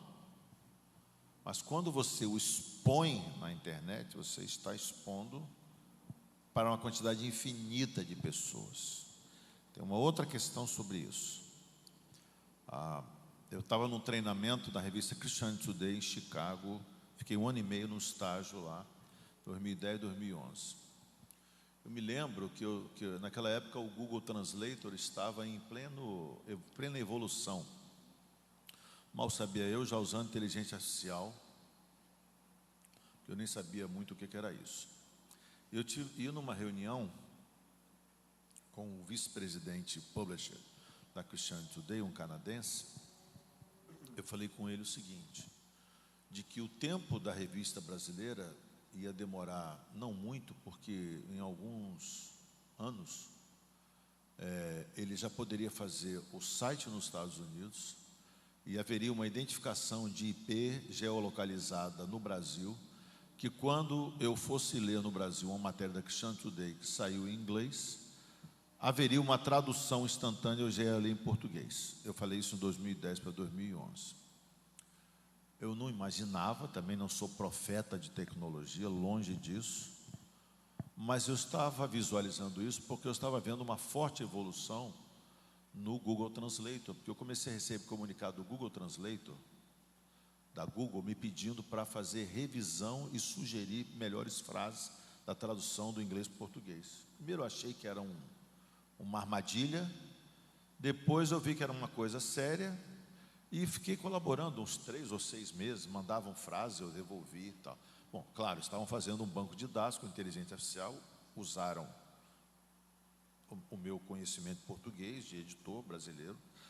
Não pensem vocês que eles não sabiam quem eu era, porque eu não tenho Facebook, eu não tenho Instagram, não tenho Twitter, não tenho TikTok, mas tenho LinkedIn. Desde que foi lançado, eu estava nos Estados Unidos, eu tive que fazer por questões profissionais. Então, não pense que eles não sabem quem eu sou, que eles não sabem quem você é, que eles não sabem cada um de você. Não, mas eu sou uma pessoa que ninguém me conhece, sim, eles sabem alguma coisa de você. Já te pegaram, como diz o outro. Então, o que acontece é que quando você está... até um certo momento, a gente achava que tudo que falava em português, alguém ia saber por causa da língua, né, por causa da geolocalização. Hoje, não sei se vocês já estão experimentando isso no uso de vocês, tem muito texto que já vem traduzido automaticamente para o seu idioma. E isso vai ampliando cada vez mais o alcance da nossa comunicação, do nosso testemunho. São coisas que antigamente você limitava a localidade e hoje não. Então, a grande questão com o cyberpecado é o cyber, porque o pecado já é uma coisa bem antiga. O cyber é que é o problema, porque é o cyber que espalha, que expande, que não limita, que vai na cabeça de um jovem, que vai na cabeça de alguém que está enfraquecido. Então, essa é uma questão muito importante sobre o cyber, né? Essa talvez seja a questão mais preponderante. Porque a questão do pecado, todos nós sabemos que pecado é pecado, seja no cyber, ou seja aqui, ou seja em Niterói, ou seja na Índia, pecado é pecado. Eu lembro bem de um livro do Bill Hybels, Quem é você quando ninguém está olhando? Lembra desse título? Quem é você quando ninguém está olhando? Irmão, é o seguinte, Deus está sempre vendo, né? E falando de redes sociais, a maior rede social do mundo é a Igreja de Cristo. Ainda é a maior rede social do mundo. Você fez uma segunda pergunta, mas eu queria que o pastor complementasse o que eu falei dessa primeira parte aí, saber pecado, porque eu sei que ele estuda muito isso. Acho que era bom. Depois você, por favor, repete a segunda. Claro. Porque fica mais fácil a gente... Ótimo. Sobre o cyberpecado, eu acredito que a gente consegue percepcionar essa questão também pensando na internet, na deep web e na dark web, né, que são camadas mais profundas. A internet é a superfície, a ponta do iceberg daquilo que a gente acessa. E nesse ambiente, a gente já, obviamente, contempla pessoas, pecado como colocado, ele é ontológico, a partir da queda de Adão, atinge toda a espécie humana. Paulo vai dizer que em Adão todos erraram, por um só entrou o pecado no mundo, e por ser Adão representante federativo, danou para todo mundo. Todo mundo ficou numa ruim por causa dele. Mas o bom de tudo é que a graça manifestada em Cristo Jesus atinge todos os ambientes. Até o cyber, né? Até o digital. Até o cyber. Então nós temos uma interface aqui entre cybergraça e cyberpecado. Então, pecados digitais, pornografia. Pornografia no passado as pessoas consumiam pornografia através de revistas. Hoje, num simples clique, a pessoa está no outro lado. E é muito rápido. Se ela não tiver realmente curada nessa área, se ela tem problemas com isso, ela vai pecar, ela vai entristecer o Espírito Santo e, consequentemente, isso vai fazer mal para ela. Sem contar, pastor, o rastreamento, né? Exato. Tem muita gente que é ingênua em relação a isso, em relação a qualquer conteúdo negativo. Preciso entender que existe uma coisa chamada algoritmo, existe a inteligência artificial. Uma vez que pisou lá a primeira vez, você está capturado e você está com o registro da sua entrada. Então é preciso ter muito cuidado, porque tem muita ingenuidade na utilização disso aí. Porque isso aí são dados que você não apaga, não é qualquer pessoa que consegue apagar. Tem coisas que ficam registradas lá no DIP, né? Nós temos uma lição no discipulado de homens, que a gente confeccionou aqui na Mais de Cristo, cujo título é Sexo, Internet e Você. E a gente vai problematizar isso nessa lição, porque são assuntos e temas que escapam do púlpito. A gente não vai conseguir tratar isso no púlpito, no domingo, numa quarta-feira. E pasme, as pesquisas mostram que no Brasil as mulheres consomem mais pornografia do que muitos homens. E aí, quando a gente fala em pornografia, a gente está falando de ambiente digital, porque é lá que as buscas acontecem, é nesse território. Então, nós temos lá essa manifestação, né, quando a gente fala cyberpecado. Então, a gente pode falar dos haters, da ira, da amplificação disso tudo a partir das redes sociais, alcançando centenas de pessoas. Eu sou muito curioso quando eu entro em alguns comentários ou em alguns vídeos que viralizam, e eu morro de rir com os comentários, né? Não é nem tanto às vezes com o que foi postado. Gente, é assim, o brasileiro ele tem uma criatividade que tem que ser estudado, entendeu? Mas a gente percebe que não é jamais um ambiente neutro a internet. Então, eu sempre pensei a internet como um ambiente onde você pode proclamar a Cristo, pode evangelizar, você pode orar, você pode reunir pessoas, você pode chamar para uma sala de bate-papo, pode fazer uma reunião via Zoom, enfim, proclamando, anunciando, ensinando, como pode ser um ambiente também onde o pecado pode ganhar nuances inimagináveis. Então, como igreja, a gente precisa estar atento a isso. Nos Estados Unidos tem uma igreja, que me foge o nome agora dessa igreja, que ela paga, eu não lembro o nome agora do programa que eles utilizam, que todas as vezes que alguém vai buscar pornografia na internet, ela redireciona para uma página. Olha que interessante que essa igreja faz. Ela redireciona, a pessoa clicou pensando que vai consumir pornografia, e quando ela dá o enter, Tem aquele pastor com a voz grossa e tá fala, o pastor do outro sai lado, pecador. Jesus te ama. Não, olha a preocupação da igreja, porque, gente, se a gente for fazer uma pesquisa... Deve estar gastando um dinheiro. Exato. Se você der um Google agora aí e fazer um estudo sobre o tema, você vai perceber, gente, que a indústria pornográfica é uma das indústrias mais rentáveis, que mais lucras. E onde que a indústria do pornô hoje ganha dinheiro? Internet. Então, cyberpecado, gente, é um conceito que a gente pode pensar em várias dimensões, em vários desdobramentos. E eu volto a repetir, como igreja, a gente precisa estar posicionado. A gente tem que estar falando sobre isso. Porque se nós não falarmos sobre isso, alguém vai falar. E tem uma frase de Richard Foster, que para mim é muito cara, que ele diz que a nossa sociedade fala muito em sexo em termos de abrangência e pouco em termos de profundidade. É uma temática que a gente não pode excluir do nosso discurso, do nosso repertório teológico, para contemplar a todos. Amém. Agora aquela pergunta que eu já esqueci. Mas também tanta pergunta uma em cima da outra, né, pastor?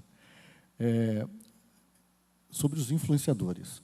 Como os influenciadores cristãos digitais podem contribuir positivamente ou negativamente para a formação teológica de seus seguidores? Bom, eu acho que eu falei a vocês que eu estou numa série de pesquisas com um rapaz que foi meu aluno, que já é mestre agora em teologia pela FTSA. Um rapaz não, ele é mais velho que eu. É um rapaz, né? Tem que dizer agora, porque eu estou com 58. Todo mundo é rapaz, cara, agora, viu? Tudo é jovem agora. Você então é um bebê. Aí pronto. Bom, mas ele está super empolgado, porque a gente pesquisou primeiro os 25 principais que se dizem evangélicos, né, que se identificam como evangélicos, inclusive no perfil, né, do Instagram, e depois 25 no Facebook, para quem não estava aqui ontem. No Instagram dá uns 130, 140 milhões, no Facebook dá uns 110, 120 milhões, eu até mandei para o pastor e para vários amigos e tal. Esses são os mega, né? Esses são mega, porque eu fico pensando, como é que seria eu ter 15 milhões de seguidores, gente? Eu gosto de doido, né? Parece o número da Índia, porque na Índia é tudo muito, né? 1 bilhão e 300 milhões de pessoas, tudo é muito. Então, são números assombrosos. Mas você tem outros influencers que são com menos alcance e muitos com mais profundidade. Eu diria que é um pouco como aquela parábola de que você pode tirar coisas boas e coisas ruins de um mesmo lugar. Porque ali o que acontece é que você tem gente muito boa.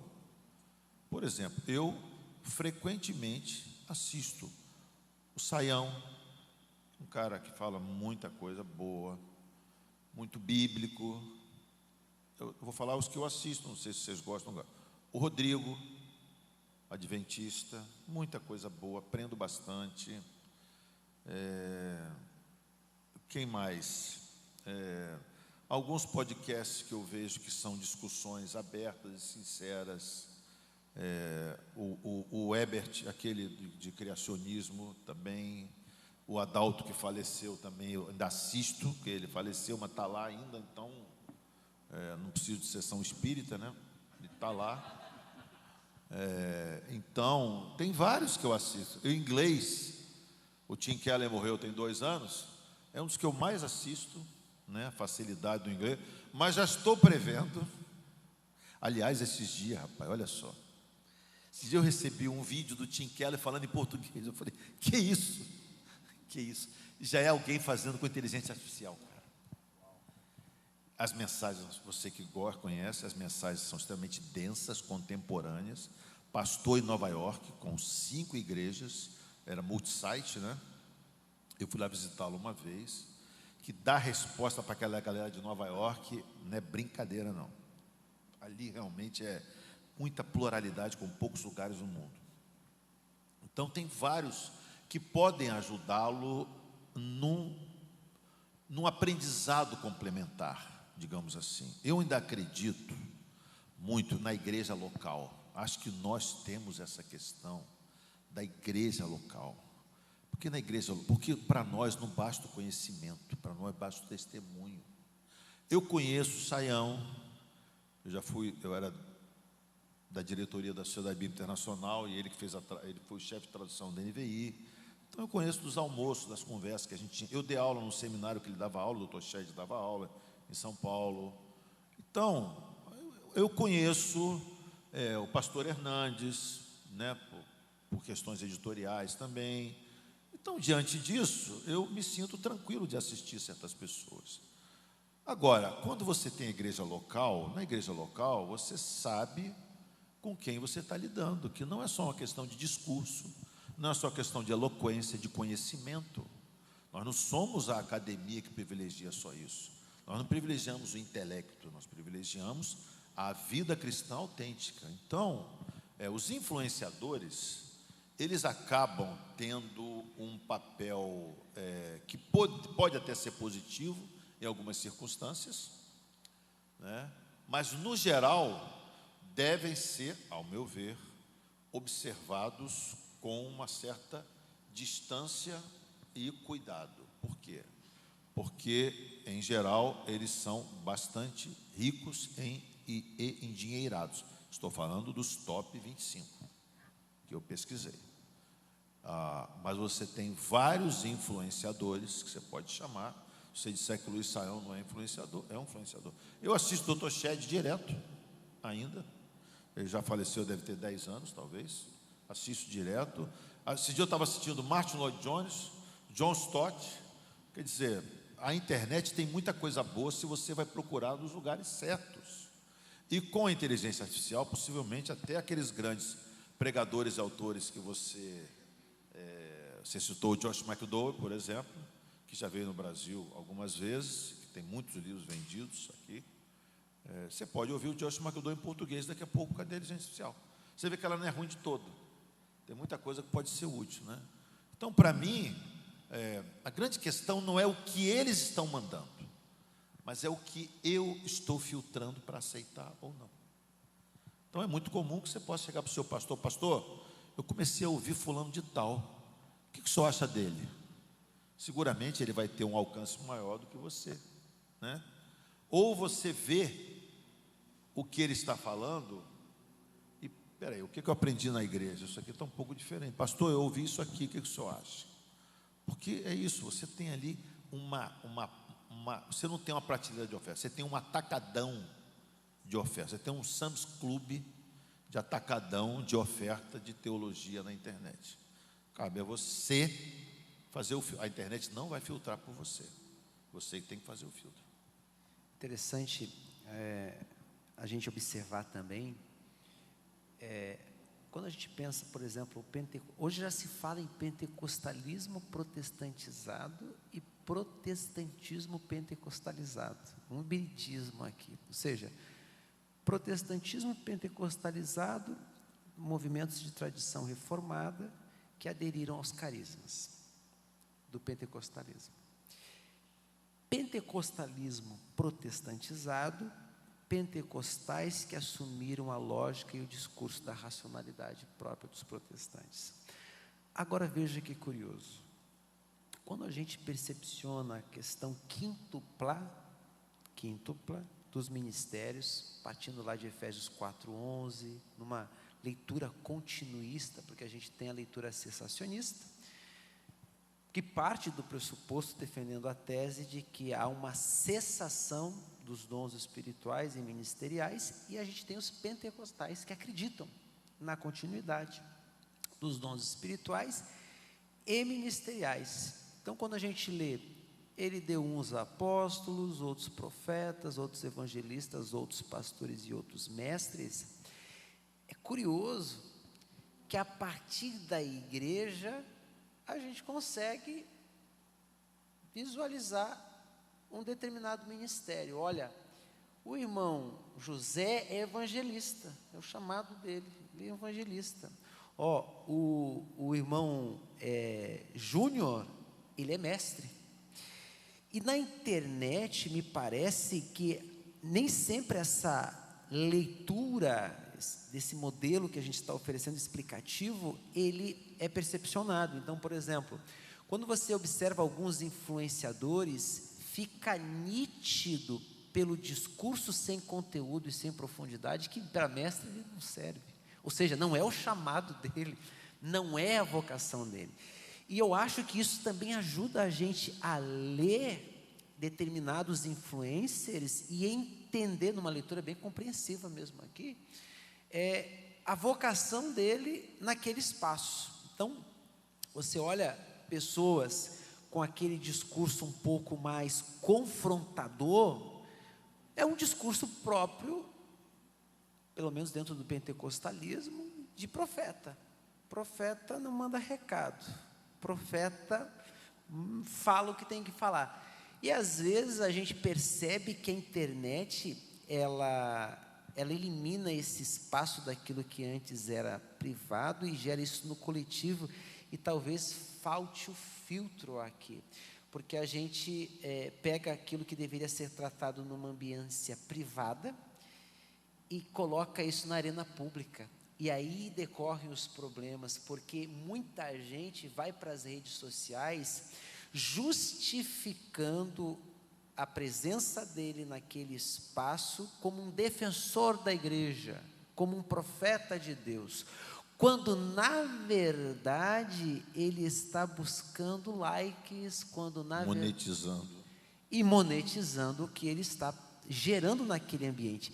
E aí vocês percebem que é uma questão complexa para a gente poder interpretar essa questão, porque de alguma maneira a intenção do coração humano só Deus pode discernir, mas Jesus deixou escapar que pelas suas obras nós conheceríamos a árvore. Da mesma forma que o fruto, de uma árvore, se a árvore é boa, vai produzir frutos bons, uma árvore má, ela vai produzir frutos maus.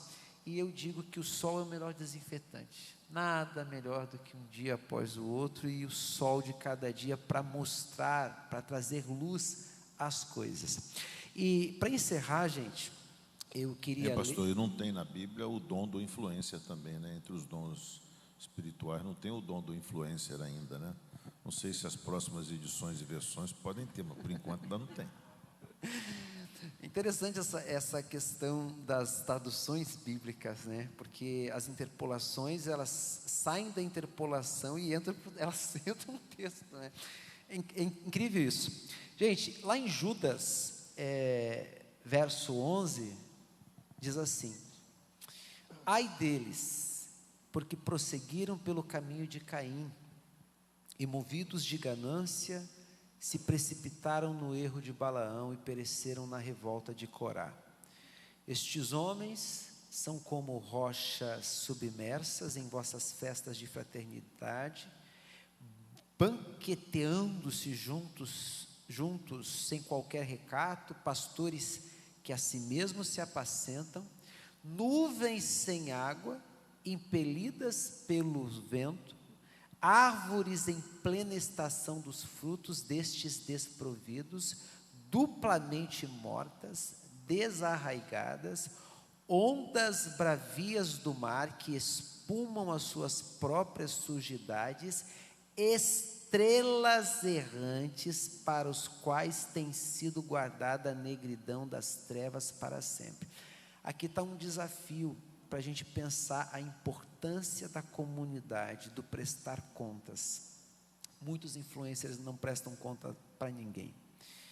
São pastores de si mesmos, não tem quem os confronte, até porque se alguém os confrontar, eles vão para as redes sociais e dobram a aposta.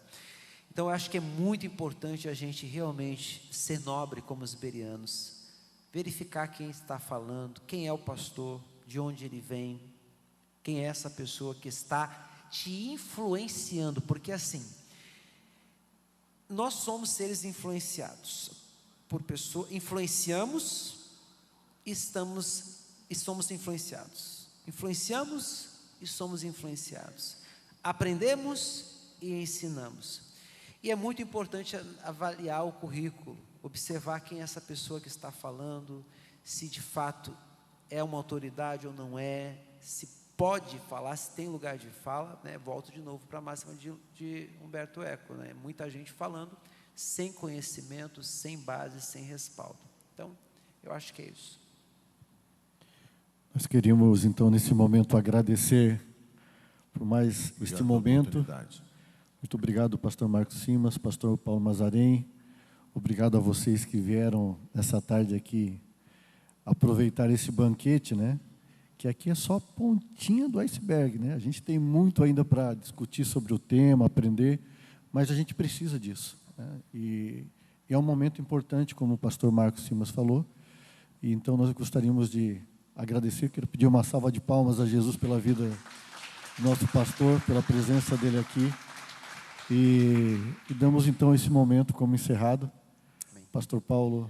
Glória a Deus. Eu vou pedir para os irmãos ficarem em pé, nós vamos dar graças, e eu quero externar o convite para amanhã, 9 horas, nós fazemos o encerramento. O Dr. Marcos Simas vai estar nos honrando mais uma vez, aproveitar. Eu disse para ele hoje, olha, Dr. Marcos, não é sempre que a gente tem a oportunidade de tê-lo por perto, então vamos nesse domingo às 9 horas ter a honra de estar lhe escutando. Então, quero agradecer, Dr. Marcos, por estar conosco, uma alegria muito grande. Quantos são gratos pela vida do Dr. Marcos, digam graças a Deus. Para quem está em casa, né, nesse